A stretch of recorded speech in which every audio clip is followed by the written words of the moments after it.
วงจำปาสักสรุปการจัดตั้งปฏิบัติเวียกงานการหันเป็นดิจิทัลและคุ้มครองอินเทอร์เน็ตประจำปี 2024 และทิศทางแผนการประจำปี 2025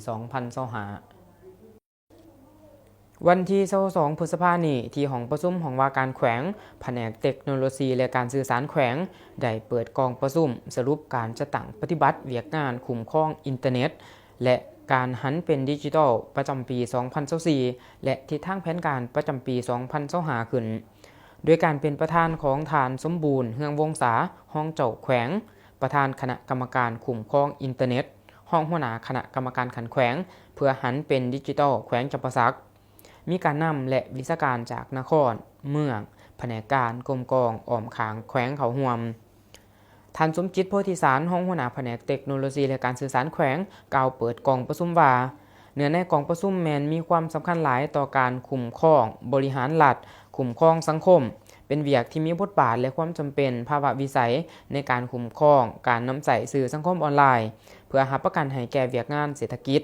วัฒนธรรมสังคมการป้องกันศาสตร์ป้องกันความสงบอยู่ในขันประเทศทั้งขันศูนย์กลางและท้องถิ่นเฉพาะแขวงจำปาสักอิงใส่จุดพิเศษด่านที่ต่างยิ่งมีความจำเป็นซุ้มใส่การคุ้มครองการเคลื่อนไหวของผู้ให้บริการอินเทอร์เน็ต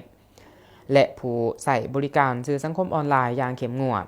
เพื่อรับประกันสกัดกั้นบ่ให้เกิดมีปัญหาหางเสียงสังคมในชุมชนก็คือการจัดตั้งอันเป็นสาเหตุเฮ็ดให้สังคมบ่มีความสงบประชาชนแต่ความสามัคคีแบ่งแยกพรรคพวกเฮ็ดให้เกิดความสับสนวุ่นวายในสังคมซึ่งจากเหตุการณ์ที่เกิดขึ้นผ่านมาอยู่ในแขวงจำปาสักเองก็มีหลายกรณีซึ่งระยะผ่านมาได้มีเหตุการณ์ที่เกิดขึ้นและเป็นปัญหาหางเสียงในสังคมก็คือการนำใส่สื่อสังคมออนไลน์ไปในทางที่บ่ถูกต้องการแอบอ้างใส่หายป้ายสี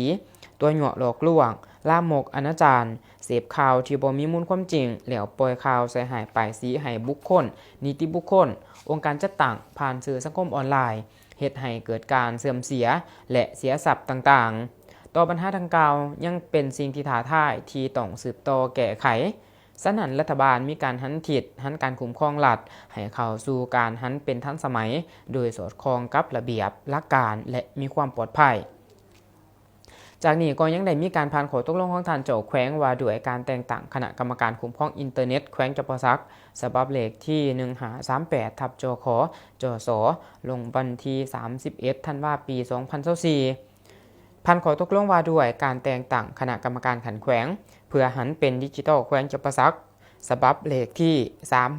368 จขจสลงวันที่ 2 เมษายน ปี 2024ผ่านทางบทสรุปย่อผลการจัดตั้งปฏิบัติเวียกงานของคณะกรรมการคุ้มครองอินเทอร์เน็ตและคณะกรรมการขันแขวงเพื่อการหันเป็นดิจิทัลแขวงจำปาสักประจำปี 2024และทิศทางแผนการประจำปี 2025จากนั้นผู้เข้าร่วมก็ได้มีการประกอบคำคิดคำเห็นเช่นหัวข้อการคุ้มครองงบประมาณเข้าในเวียกงานหันเป็นดิจิทัลทั่วแขวงในต่อหน้าเพื่อหับห้องเอา6แผนงาน35โครงการที่ศูนย์กลางได้กำหนดออกการแก้ไขปรากฏการณ์ย่อถ่อทางอินเทอร์เน็ตและปรากฏการณ์ทางสื่อสังคมออนไลน์การสุกหยู่ส่งเสริมการนำใส่เทคโนโลยีดิจิทัลและเทคโนโลยียุค